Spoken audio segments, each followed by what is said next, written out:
नमस्कार दोस्तों, स्वागत है आपका डीप नॉलेज में।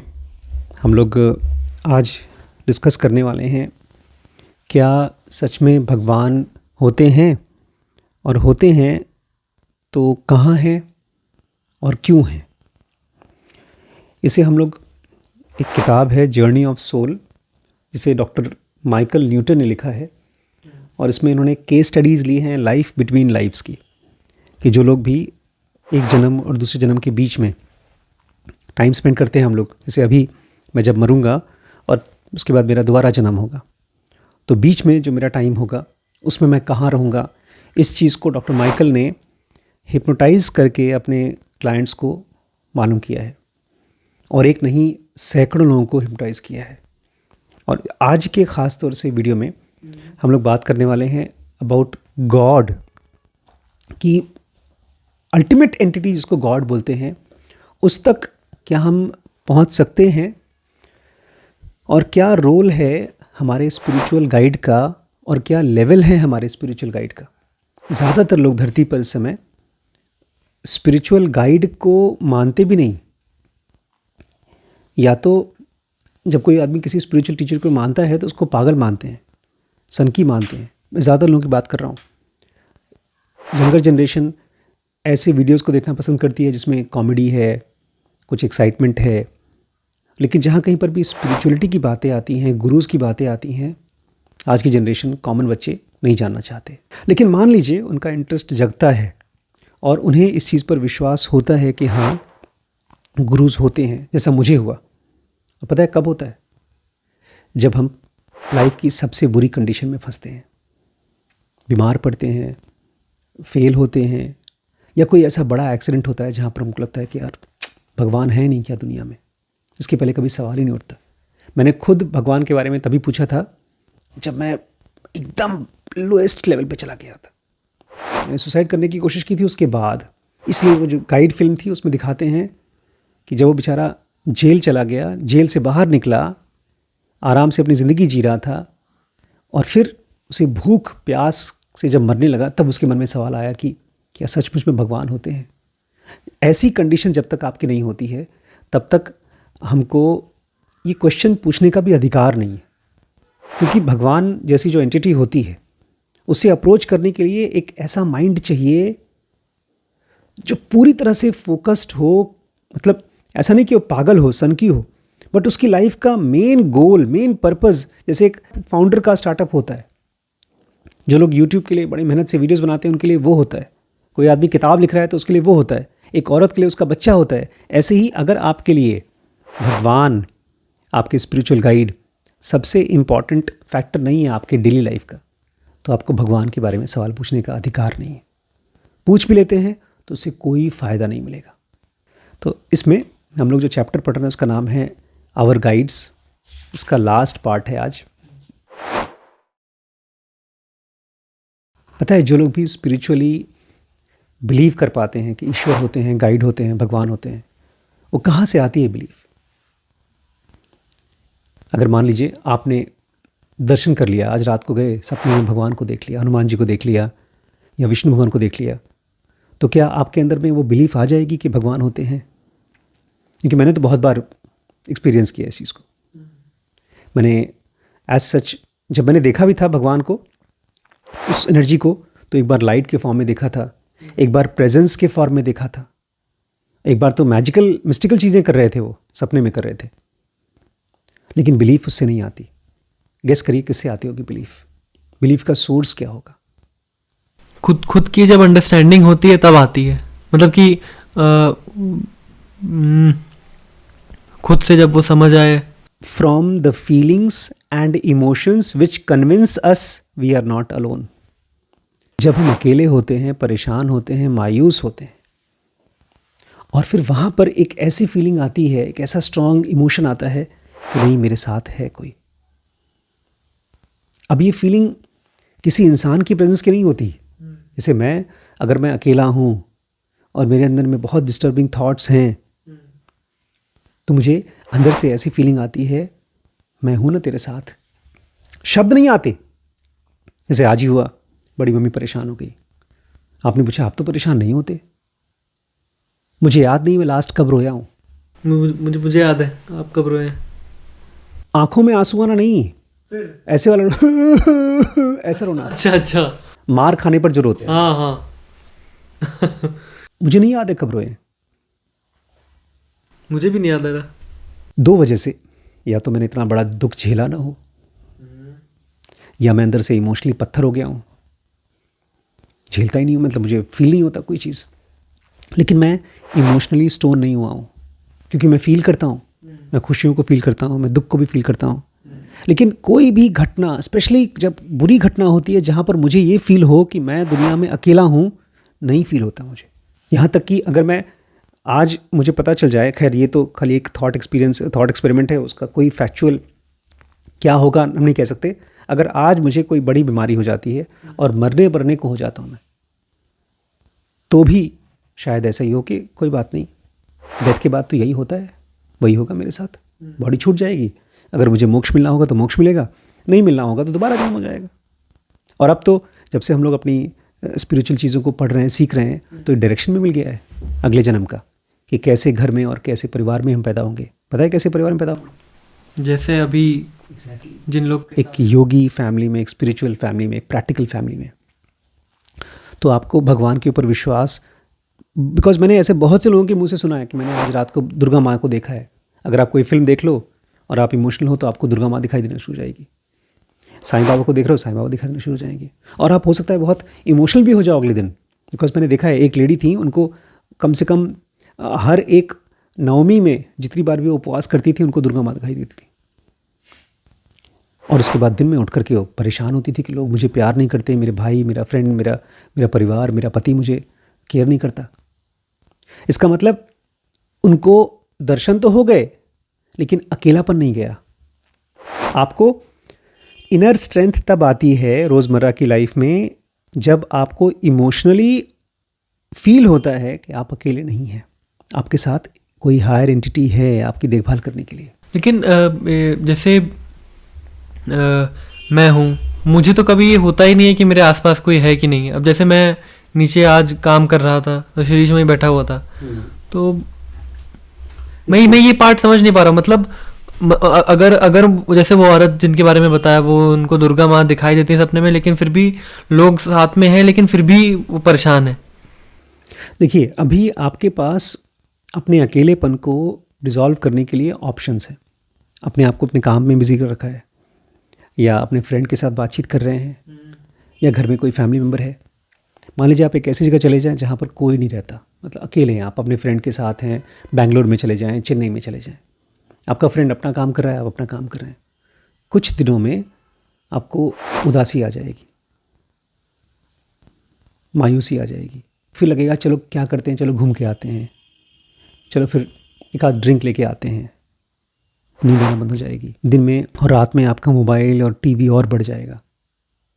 अकेलापन तब फील होता है जब आप किसी बड़े एक्सीडेंट में होते हैं या आप अपने गैजेट से फ्री होते हैं। आप देख लीजिए, एक दिन 24 घंटे गैजेट छोड़ के देख लीजिए, कोई फ़ोन मत यूज़ करिए और कोई बुक मत यूज़ करिए। उलझन होगी, जितने थॉट्स चलते हैं उतना ही अकेलापन चलता है। जो सबसे डोमिनेंट चिंता होगी वो दिमाग में गड़गड़ गड़गड़ गड़गड़ बोलना शुरू हो जाएगी।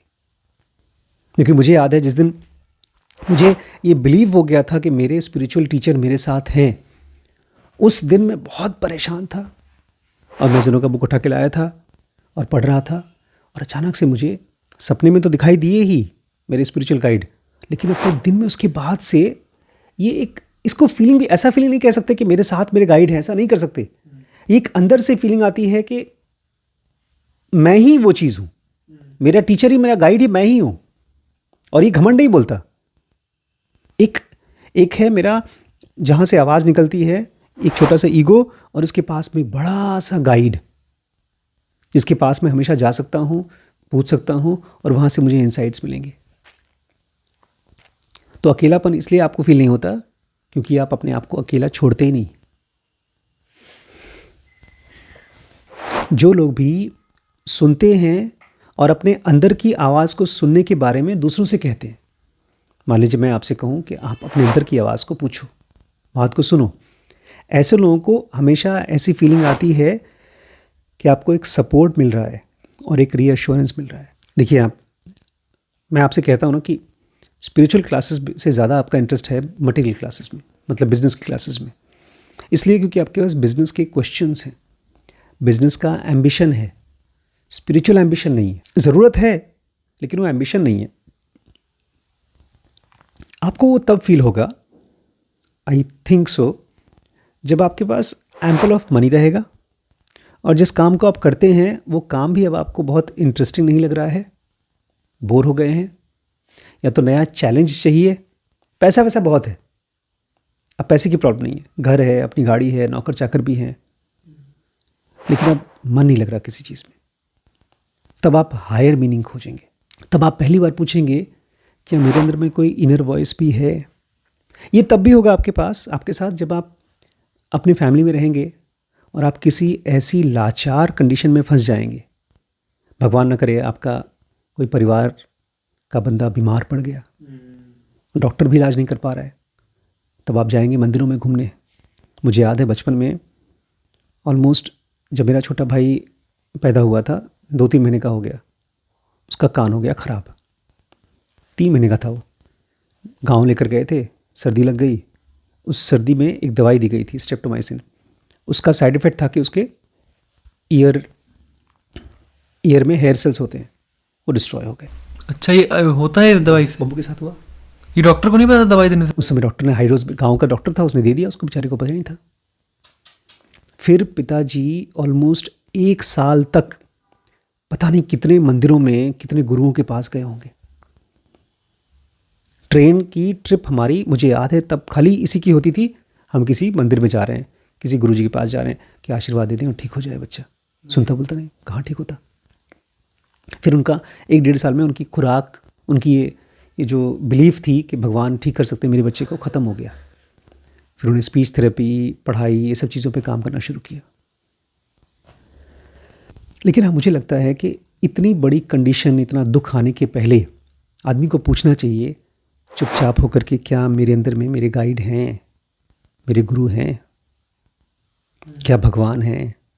अब 2 टाइप के लोग होते हैं। आपने कुछ सवाल पूछा, आप किसी प्रॉब्लम में फंसे हैं और उसका जवाब आपको अंदर से आ गया। तो 2 टाइप के लोग होंगे। एक कहेंगे यार मुझे भगवान ने हेल्प किया, गाइड किया, और एक बोलेगा नहीं, मैंने खुद ही अपने आप को आंसर दे दिया, मैं खुद इंटेलिजेंट हूँ। How much can you handle. अब सुनिए, हर इंसान को केवल उतना ही रिवील किया जाता है भगवान के बारे में जितना वो हैंडल कर पाता है।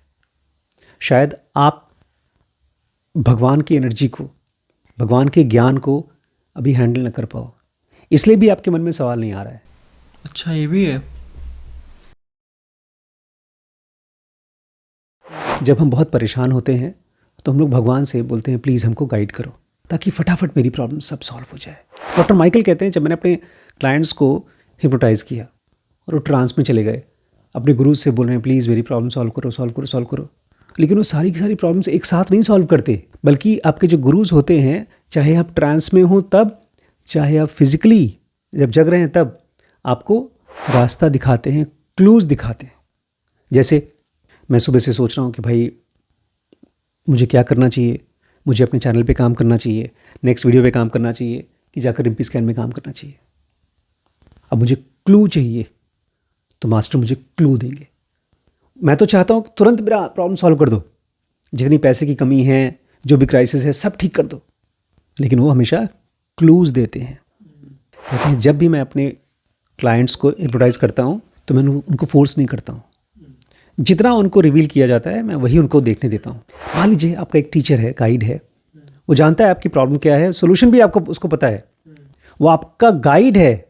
जैसे मैं आपका पापा हूँ, ऐसे ही आपका स्पिरिचुअल टीचर आपका मुझसे भी ज़्यादा क्लोज्ड है, लेकिन फिर भी वो आपसे सारी प्रॉब्लम्स का सब रूप, आपकी लाइफ के सब प्रॉब्लम्स के सारे रूप एक साथ खोल के नहीं देगा। जब भी कोई स्पिरिचुअल टीचर हमको कोई रेवलेशन देता है तो हम अलग अलग लोग अलग अलग लेवल पे उसको हैंडल कर पाते हैं। मान लीजिए मुझे विश्व रूप दिखा दिया भगवान ने, मैं क्या करूँगा, उठ करके शायद पेंटिंग बनाऊँ, बस खुश हो जाऊँ। आपको दिखाया विश्व रूप, और उस विश्व रूप में से आपको दिखाई दिया ढेर सारा ज्ञान बहता हुआ। अरे भगवान को छोड़ दीजिए, मैं आपको एक किताब देता हूँ, एक किताब पढ़ लो, एक चैप्टर पढ़ लो, आप कुछ और समझोगे, मैं कुछ और समझूंगा। क्यों? एक किताब कर क्या रही है? हमें कुछ रिवील कर रही है। उस रेवोल्यूशन को मैं आपसे अलग हैंडल करूंगा, और अगर मान लो कोई कंपनी का बंदा है जिसके पास 5,000 एम्प्लॉयज़ हैं और वो इस किताब को पढ़ेगा तो उसको अलग रेवोल्यूशंस आएंगे। तो जो मास्टर होते हैं वो हमें उतना ही दिखा पाते हैं जितना हमारी एक काबिलियत होती है, जितना हम हैंडल कर सकते हैं। तो क्या फ़ायदा हमारे मास्टर्स का? वो खाली एक स्टेप दिखाने के लिए आते हैं। डॉक्टर माइकल कहते हैं जब भी आप हायर पावर से बात कर रहे हैं कि वो आपको गाइड करें, तो मेरे हिसाब से आपको इमीडिएट चेंज नहीं मांगना चाहिए कि मेरी ज़िंदगी हमेशा हमेशा के लिए तुरंत बदल जाए। नहीं, हम अपनी ज़िंदगी में कितना सक्सेसफुल होंगे या नहीं होंगे ये डिपेंड करता है प्लानिंग के ऊपर। लेकिन फिर भी हम सब के पास ऑल्टरनेटिव पाथ्स हैं। हर इंसान के पास मल्टीपल चॉइसेस हैं। जहां हम पहुंचना चाहते हैं उस तक। आप पूछ रहे थे मुझसे आज कि फिर क्या करेंगे? आप डीप नॉलेज को उतना टाइम नहीं देंगे, आप रिम्पी स्कैन को टाइम देंगे। लेकिन मैं क्या कर रहा हूँ, मेरे इंट्यूशन ने, मेरे गाइड ने मुझसे कहा नेक्स्ट स्टेप मुझे क्या करना है, बस वो बताओ। और वो था जाकर रिम्पी स्कैन में काम करना। कल के लिए, परसों नर्सों क्या होगा वो बाद में देखेंगे। जब भी आप अपने गाइड से मांग रहे हो हेल्प, तो उनसे पूछो कि नेक्स्ट स्टेप मुझे क्या करना है। पर वो गाइड है हेल्प करने वाला या हमारे थॉट्स ही हैं जो चल रहे हैं? बहुत अच्छा क्वेश्चन है ये। ज़्यादातर लोग तो उनको आंसर नहीं मिलेगा। पूछिए क्यों? क्योंकि लोग पूछते ही नहीं। जो भी समझ में आता है वही करते जाते हैं। जैसे ही आपने रिफ्लेक्ट करना शुरू कर दिया, सवाल पूछना शुरू किया कि मुझे क्या करना चाहिए, गाइड एक्टिवेट हो जाता है, भगवान एक्टिवेट हो जाता है। थॉट्स होते हैं ना, वो एकदम जानवर की तरह दौड़ते हैं, और जैसे ही जानवर रुका, रिफ्लेक्ट किया, उसका मुंह हो जाता है गाइड की तरफ। गाइड तो हमेशा वेट कर रहा है हमको गाइड करने के लिए। हमारा थॉट ही हमको हेल्प करता है, लेकिन थॉट आता कहाँ से है? From background, from silence. नहीं, लेकिन एक चीज़ तो ये भी हो सकती है, जैसे आज ये हुआ कि आज एक भी डॉक्टर नहीं थे, तो बड़ी मम्मी चली गई और ढेर सारे मरीज़ थे, फिर आप भी गए, और फिर आपके मन में दो विचार आए, मैं जाऊँ वहाँ काम करने या ना जाऊँ। फिर ये दो विचार आए, आपने कहा ये तो मेरी वाइफ है, वो अकेले काम करेगी, मैं जाता हूँ। अब इधर नहीं समझ में आ रहा मुझे गाइड का क्या रोल है। इसका बड़ा अच्छा आंसर है, बहुत अच्छा आंसर है मेरे पास। हमारे घर में आप रहते हैं, मैं रहता हूँ, गरिमा रहती है, बड़ी मम्मी रहती हैं, ठीक है। कुछ एम्प्लॉयज़ भी हैं। सुबह हुआ, मेड सर्वेंट नहीं आई। आज नहीं आई? मान लीजिए मॉर्निंग में मेड सर्वेंट नहीं आई। अब आपके मन में क्या विचार आएगा खाना बनाने के बारे में? मैं हेल्प कराता हूँ थोड़ा बहुत। क्यों? क्योंकि वो वाइज डिसीजन है। मान लीजिए आपके मन में आता है मुझे भूख लगी, मैं जा रहा हूँ बाहर से खा के आता हूँ, मम्मी पापा और बाकी लोग, दीदी लोग अपना खा देखेंगे जो देखना होगा। वो भी एक ऑप्शन है आपके पास, लेकिन वो लेस वाइज ऑप्शन है। तो जो वाइज होता है उसी के कॉन्ट्रास्ट में एक लेस वाइज ऑप्शन होता है। आज बड़ी मम्मी इसलिए नाराज हुई थी बिकॉज गरिमा को ये दिखा ही नहीं कि she has a role to play in the house. वो लेस वाइज ऑप्शन है। हाँ, अगर वो इरिस्पॉन्सिबल हों या कम बुद्धि वाली हों तो ये बोलेंगी सब मेरे काम का है, मैं करूँगी। आपने पूछा कि क्या किसी भी सिचुएशन में हमारे थॉट्स हेल्प कर रहे हैं या हमें गाइड हेल्प कर रहा है? गाइड हमको थॉट्स से ही हेल्प करता है। अच्छा, ये समझ गया मैं। अब मेरा दूसरा सवाल ये है, जैसे कि मेरे मन में आता है, बताइए इसमें गाइड का कौन सा जवाब होगा? जैसे गाइड तो वही है ना जो आई सेंटर गाइड सोचता है और ई सेंटर नॉन गाइड सोचता है। अब मेरे मन में विचार आता है कि वैभव आपके पास तो पैसे बहुत कम हैं, आप जब अपने म्यूचुअल फंड में सारे डाल देते हो तो आपके पास बचते 2,000 रुपये हैं, और जब कहीं से मुझे ऑफर आ रहा है कि भैया आपको 10,000 और मिलेगा, लेकिन अब ये पहला चॉइस ये है कि कहीं पर आपको बढ़ के सैलरी मिल रही है, आप वहाँ चले जाओ, वो काम करो। लेकिन वही जगह एक थॉट आ रहा है कि नहीं यार, मुझे क्या कहते हैं, एक जगह तो काम कर रहा हूँ और साथ साथ बाद में अपना भी काम करूँ ताकि मैं उसको बड़ा कर सकूँ। अब इसमें से गाइड का क्या थॉट है? आप जो मुझसे पूछ रहे हैं वो भी तो गाइड की मदद ले रहे हैं, क्योंकि उसको समझ नहीं आ रहा है। हम माइंड को समझ में नहीं आ रहा है, उसके पास 2 चॉइसेस हैं, वो मुझसे पूछ रहा है। अगर यही चीज़ आप आराम से अपने माइंड में रखें 1 दिन 2 दिन 3 दिन और उसको रखें, छोड़ना, तो आपको हेल्प मिल जाएगी, गाइडेंस मिलेगी। राइट आंसर नहीं होता, आपका right state of mind, feeling, एक स्ट्रेंथ, एक एक्शन के रूप में आता है। इसलिए कृष्ण ने अर्जुन को डांटा नहीं, जाओ लड़ाई करो। उसके सवाल, कृष्ण के जवाब, सवाल जवाब, ताकि अर्जुन एक एक्शन में जाए। और बाद तब भी नहीं जा पा रहा था, वो भीष्म पितामह को नहीं मार रहा था, अवॉइड कर रहा था। तो कृष्ण नाराज हो गए, बोलते बहाना क्या कर रहे हो तुम, मत मारो, जाओ मैं ही मार देता हूं। तो उन्होंने उठाया था, रथ का पहिया उठाया था। हमारी अंडरस्टैंडिंग एक्शन बनती नहीं बेटा। और गाइड इसलिए हमेशा बड़े पैसिव तरीके से आते हैं, बिकॉज ये बॉडी है जिसको ट्रेन करना है। गाइड तो ट्रेंड हैं, सीखे सिखाए हैं, फ्री हैं। ये बॉडी बनी हुई है बहुत पुराने हैबिट से। आज मैं देख रहा था रोड के बाहर, रोड के पास अनुज बैठे हुए थे, और अनुज की अच्छी चीज़ है ये, लेकिन क्या करे, मजबूर है। जब भी मुझे देखेगा गुटखा छुपा देगा। वो खाने जा रहा है, उसने देख लिया भैया आ गए, छुपा देगा। वो खुश नहीं है उस चीज़ को खाने में, उसको अच्छा भी नहीं लग रहा है, लेकिन क्या करे। तो हमारा माइंड वही गुटखा खाने वाला माइंड है, कंफ्यूज्ड है, हैबिट्स का माइंड है। राइट एक्शंस उसको पता होने के बाद भी एक्शन नहीं बनेगा। इसलिए कृष्ण पता है क्या बोलते हैं, कर्म क्या है, अकर्म क्या है, कुकर्म क्या है, इसमें बड़े बड़े डीप चीज़ें हैं। बहुत समझदार लोग भी कंफ्यूज हो जाते हैं इसमें। अब देखिए, आपको अगर अपने गाइड से हेल्प चाहिए तो पहले एक ऐसा माइंड बनाना होगा, एक ऐसी हैबिट बनानी होगी जहाँ पर आप जब इंट्यूशन पाएँ तो खुश हो जाएं। आज मैं बड़ा खुश हो गया इस बात से, जो मैंने hard thing about hard thing पढ़ा, मैं नाचने लगा खुशी के मारे, कि यार मुझे अपनी टीम को बताना है, सच्चाई ऐसी बतानी है जैसी है। आंसर्स तो तब आते हैं जब आप सवाल से परेशान हो, है कि नहीं। अल्टीमेट गॉड कौन है, कैसा है, उस तक पहुंचा है।